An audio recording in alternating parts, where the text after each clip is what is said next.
तो हेलो दोस्तों, शिवम क्लास धनबाद में आपका स्वागत है। तो आशा करता आप लोग अच्छे होंगे, स्वस्थ होंगे और मस्त होंगे। जैसा कि अभी आपको पता है कि रेलवे का फॉर्म जो चल रहा था उसका पूरा खेला समाप्त हो चुका है। अब फॉर्म भरने की तिथि खत्म और मॉडिफिकेशन का बचा हुआ है। तो अब देखो बहुत सारे लोगों को पता चल गया कि कहाँ पे कितने फॉर्म डला है कितने नहीं, क्योंकि बहुत सारे यूट्यूबर बता रहे हैं अपना ज्ञान बता रहे हैं कि यहाँ पे इतना फॉर्म भरा है, यहाँ पे इतना भरा है। यूट्यूबर ही नहीं आता कि टीचर भी इसके पीछे लगे हुए हैं। ठीक है, बहुत बड़ा रीजन, सबसे बड़ा रीजन है व्यूज के चक्कर में जो भी हो, क्योंकि उनका पेड कोर्स बेचना, तो पेड कोर्स बचने के लिए क्राउड इकट्ठा करना होगा। तो क्राउड इकट्ठा करने का सबसे अच्छा मुद्दा ये है कि लोगों को इस तरह व्यूज बनाओ। ठीक है, तो सबसे बड़ा मुद्दा है इसमें। देखो अब दो तरह के स्टूडेंट होंगे, एक तो इन चीजों के पीछे जाएंगे कहाँ पे कितना फॉर्म भरा, हम गलती से यहाँ पे भर दिए, मेरा कटअप कैसा जाएगा। तो इन सब चीजों के पीछे जो चिंता करने वाले स्टूडेंट है उनका रिजल्ट कभी नहीं होने वाला, ये परम सत्य है। ठीक है, लेकिन इसके बावजूद बहुत सारे स्टूडेंट है ना जो फॉर्म डाल दिए, उनको पता है कि मेरा फॉर्म कहाँ जाने वाला डिसाइडेड था, यहाँ डालेंगे चाहे कंपटीशन कितना भी हो। उनको पता है कि सीटें कम है तो कंपटीशन हर जगह। तो मैं एक चीज बता दे रहा हूँ कि अगर आप एलपी की सीरियस तैयारी कर रहे, ध्यान दो कि हर जोन में उसके अकॉर्डिंग कंपटीशन ज्यादा ही रहने वाला है। ठीक है, कहीं भी कोई कंपटीशन कम रहने वाला नहीं है, थोड़ा बहुत आपको कम बेसी दिखाई दे सकता है। बहुत सारे लोग सोचेंगे बिलासपुर में कंपटीशन ज्यादा जा रहा है, बहुत सारे लोग सोचेंगे मुंबई में थोड़ा कम है। देखो पिछले बार का जब आप कंपटीशन देखना तो थोड़ा थोड़ा कम था, कहीं पे 57 कटअप गया तो कहीं 58 गया तो कहीं 59 गया, थोड़ा थोड़ा इस तरह डिफरेंस है। लेकिन इस बार आपका जो एलपी सीबीटी 1 में है ना, आपको बहुत ज्यादा ही मेहनत करना पड़ेगा, क्योंकि लगभग सभी जोनों में कंपटीशन अच्छे खासा जाने वाला है, कट ऑफ होने वाला है। तो इसलिए आपको टेंशन नहीं लेना है, जो हो गया सो हो गया। अब आपको आगे क्या करना है, पढ़ाई पे ध्यान देना है। अब कैसे करना है, देखो सबसे बड़ी बात है, इसके ऊपर काम करने वाले हैं। बहुत सारे लोगों का कमेंट दिया था आप लोग साइंस का क्लास क्यों नहीं स्टार्ट करने वाले हो, तो मैं बता दूं पीडीएफ क्यों नहीं दे रहा हूं, क्योंकि देखो हम लोगों ने इस से पिछले बार ग्रुप डी के एग्जाम को कवर किया था, साइंस को बेहतरीन ढंग से पढ़ाया था हमने खुद यहाँ पे। और सबसे बड़ा रीजन है हमारा क्लास स्टार्ट करने का, सबसे बड़ा रीजन हम लोगों के पास टाइमिंग है और सुविधाएं बहुत सारी चीजें नहीं है। क्योंकि हमें याद है पिछले बार ग्रुप डी में हम लोगों ने जो साइंस का कंटेंट दिया था वो कोई नहीं दिया था। ठीक है, हमें अभी भी याद है यहाँ पे कि 5 लोगों के ग्रुप में जब हमने पढ़ाया तो 4 लोगों ने ग्रुप डी में सिलेक्टेड है सीधा हमारे कंटेंट से। और वो मैं आपको विश्वास नहीं होगा ना, लोग बोलेंगे यार ये बहुत ज्यादा ही आप क्या बोल रहे हो। नहीं देख लो ना, आप हमारे साइंस का इससे पीछे क्लास पढ़ा हुआ होगा, आप जज करो क्लास से उसके। आपको मुझे जज करना है कहाँ पे मैं कंटेंट कैसे दे रहा हूँ, तो आप मेरे वीडियो से ना जाकर मेरे क्लास को जाकर के देखो, साइंस का मैंने पढ़ाया, ठीक है 4-5 क्लास दिया, वहां पे जाकर देखो आप मेरा कंटेंट जो आपको पेड कोर्स में नहीं पढ़ाया उसे बेहतर ढंग से पढ़ाया। तो पहले आप देख करके आओ, उसके बाद आपको बोलना कि चीजें क्या है कैसी है। ठीक है, तो हम लोग आप लोगों को हमेशा सपोर्ट करेंगे जितना हो, पेड कोर्स से आपको गाइड करेंगे, पेड कोर्स से अवॉइड कैसे करना है। हाँ, जो अच्छा पेड कोर्स है उसके बारे में भी बताएंगे कहाँ पे आपको खरीदना है। तो देखो मैं सबसे पहले मटेरियल आपको बता देता हूँ कि हम लोग जो पढ़ाएंगे जिससे कंटेंट, ये देखो आपका पिछले बार ग्रुप डी का रिजल्ट जो हम लोग ने यहाँ से आपका कम से कम ये देखो एनसीईआरटी के एग्जाम्पलर का सारा पीडीएफ है यहाँ पे, धातु अधातु देखो 10th क्लास का सारा ये एनसीईआरटी का एग्जाम्पलर है। अब तो एनसीईआरटी एग्जाम्पलर तो बहुत सारे टीचरों ने पढ़ा, लेकिन हमारे पढ़ाने का एनसीईआरटी एग्जाम्पलर तरीका ही अलग था। ठीक है, बहुत सारे टीचर एनसीईआरटी के क्या एमसीक्यू करा के छोड़ दिया, जो बहुत बड़े टीचर है वो लोग। ठीक है, हम लोगों ने क्या करना है, एनसीईआरटी एग्जाम्पलर का एनालिसिस यहाँ लिखा। देखो ये एमसीक्यू है, 4 एमसीक्यू का एनालिसिस देखो यहाँ पे इतना बेहतरीन ढंग से, क्योंकि इस अगर ये पढ़ लो तो इसके आगे क्वेश्चन आपके आप ऑटोमेटिक ये देखो इस एनालिसिस हम लोगों ने ढंग से करवाया है, तो दिख रहा होगा सारा। देखो इसका एनसीईआरटी का पीडीएफ निकलवा सकते हो, ये चीजें हैं यहाँ पे। इसका आपका क्या होता है एमसीक्यू है, यहाँ पे दिख रहा होगा ये एमसीक्यू है, यहाँ पे मैंने छोड़ दिया इसका एनालिसिस। देखो यहाँ पे बेहतरीन ढंग से question number 29, question number 32, question number 32 का डायमंड के बारे में, डायमंड के बारे में सारा चीजें लिखा, फ्लोरेंस के बारे में कुछ लिखा, 29 के बारे में था एक्स वाई में ऋणायन धनायन कोण इलेक्ट्रॉन का त्याग, ये सारी चीजें लिखा। तो ये आपको इस तरह ढंग से पढ़ाऊंगा ना, इसके आगे आने वाले 20 क्वेश्चन आपके ऐसे ही बन जाने वाले। ये चीजें देखो ये सारे हम लोग ने इतना बेहतरीन ढंग से पढ़ाया, ऐसा नहीं कि आपको ऊपर ऊपर पार कर दिया है। ठीक है, बहुत सारे टीचर भी क्या कर रहे हैं, एमसीक्यू लगा रहे हैं, ये बता रहे इसका टीचर, वैसे हम लोग को पढ़ाने का तरीका नहीं है। यहाँ रिजल्ट आपको यहीं से मिलेगा इस तरह। देखो बहुत सारे लोगों ने थ्योरी को छोड़ा था पिछले बार एनसीईआरटी, तो थ्योरी को हमने अपने ऑफलाइन बैच में बच्चों को यहाँ पे पढ़ाया, वो अच्छा करके रिजल्ट भी उनका हुआ। ठीक है, ये देखो इस तरह पढ़ाने वाले आपको ढंग से, इस तरह चीजें आपको इस तरह, ऐसे ही नहीं बहुत मेहनत करके बनाया गया। ठीक है, ये सारा नोट्स जो आया बहुत मेहनत करके आया, ये सब चीजें मैं आपको प्रोवाइड करूंगा, बहुत ही मतलब मजा आ जाने वाला आपको। जितना पेड कोर्स में पे करूंगा उससे बहुत ही कम ये चीज आपको प्रोवाइड करवाने वाला हूं। ठीक है, तो अब देखो करना क्या आपको, सबसे पहले जो नए बच्चे ना उनको एनसीईआरटी को फोकस करना। और हम लोग का भी मुद्दा क्या रहने वाला, एनसीईआरटी के सबसे पहले फिजिक्स, केमिस्ट्री और बायो को बेसिक ढंग से करना है। क्या करना है, बेसिक ढंग से। और जो पुराने वाले उनको क्या करना है, एक बार उनको रिवाइज करना है, फिर सेट्स लगाने पे लगाना है। अभी से समय नहीं है आपका। ठीक है, अब पढ़ने का सबसे पहले तरीका क्या होगा, देखो बहुत सारे यूट्यूब में कैसे पढ़ा रहे हैं, साइंस का 40 सेट हो गया, 40 सेट हो गया, जितना भी सेट में एग्जाम मोबाइल पे उसका क्वेश्चन लगा करके टिक आउट कर दो। वैसे यार कोई भी पढ़ा सकता है, जो नहीं भी पढ़ा है 2 दिन पढ़ लेगा वो पढ़ा सकता है। हमारे पढ़ाने का ढंग कैसा होगा, देख लो आपको मैं एक डेमो बता रहा हूँ और जिनको देखना है हमारे पीछे क्लास है वो भी आप लोग जाकर देख सकते हैं। जैसे कि मान लो, जैसे कि एलपी में क्वेश्चन आया था वॉशिंग सोडा बनाने का क्या प्रोसेस था, क्या क्या कंपोनेंट था,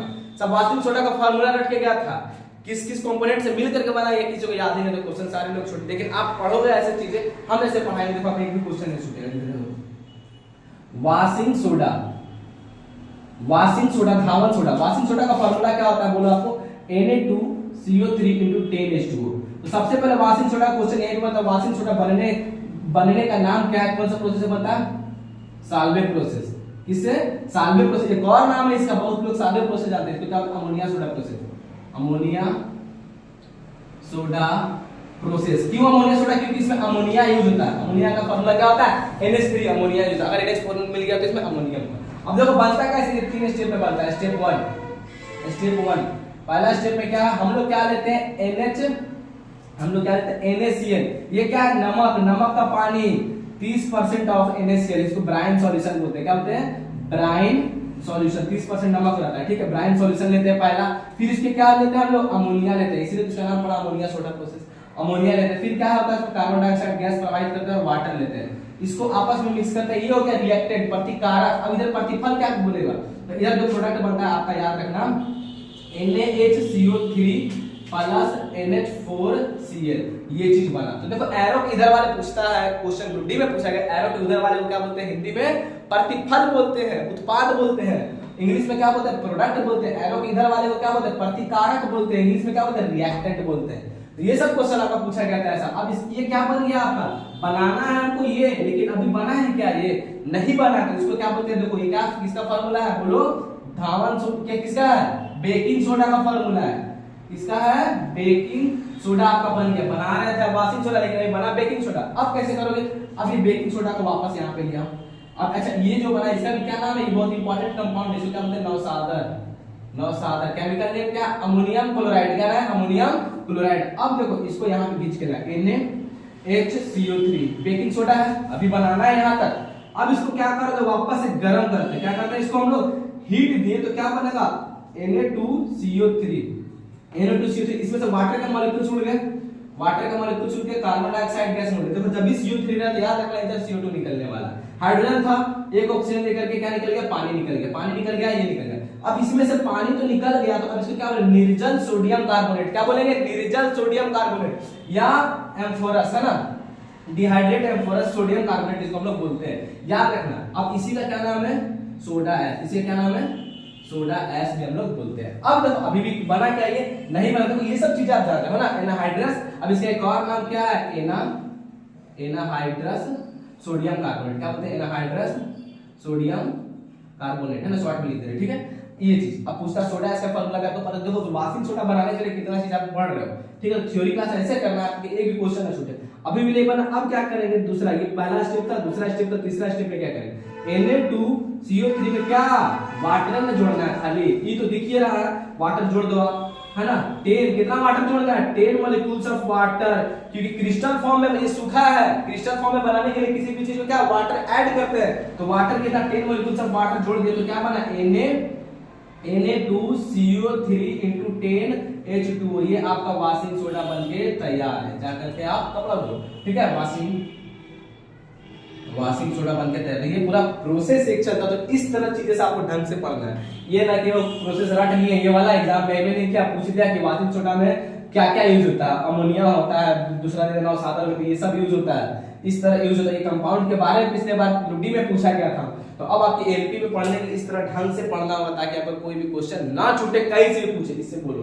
तो इस तरह हम लोग चीजों को पढ़ाने वाले हैं, ठीक है, इतना जितना मैं आपको दे रहा हूँ ना, ये कोई पेड कोर्स में नहीं, नॉर्मल लोग तो पढ़ाएंगे ही नहीं, ठीक है, बहुत सारे बड़े बड़े टीचर लोग आपको ये कंटेंट आपको नहीं देने वाले हैं। क्यों, रीजन इसके पीछे यार, हम लोगों ने खुद 4-5 साल मेहनत किया 9 और 10 के पीछे, एनसीईआरटी को पूरा कवर किया। अच्छा हाँ, इंग्लिश मीडियम वाले बच्चे बोल रहे थे उनके लिए क्या क्या है, इंग्लिश मीडियम वाले लोगों के लिए भी इंग्लिश में हम लोग नोट्स प्रोवाइड करने वाले हैं, उसके ऊपर भी काम कर रहे हैं, आपको मैं दिखाता हूँ। हिंदी मीडियम को तो दिखाई दिया, देखो मैं बाइलिंगुअल होने वाला, आपको इंग्लिश में जो कंटेंट दूंगा ना, वो कोई आपको कंटेंट नहीं देने वाला, दिखा रहा हूँ आपको इंग्लिश का क्या कंटेंट है।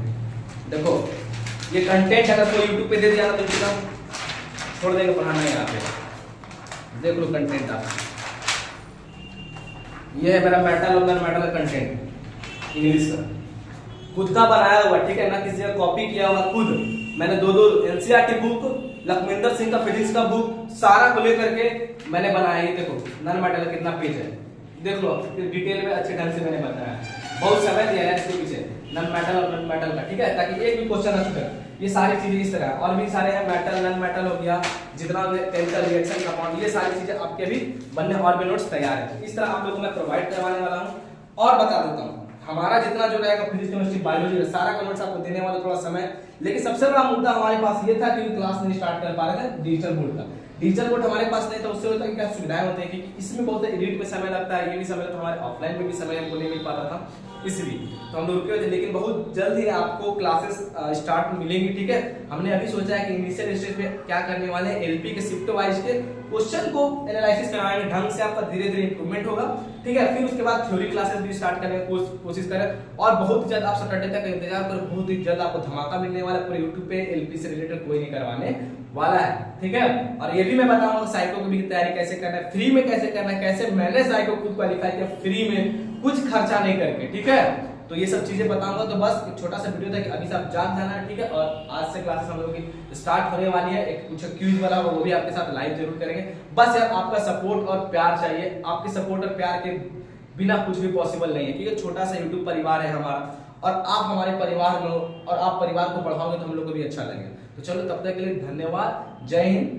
आगे चीजें चलती रहेंगी, अपने कमेंट बॉक्स में बताना कैसा लगा, कुछ भी आइडिया भी हो आप सजेशन, एक छोटे भाई समझ के मुझे यार आइडिया तो बहुत ही अच्छा लगेगा, आप बड़े भाइयों से सलाह मांगना, ठीक है। चलो तब तक के लिए धन्यवाद, जय हिंद।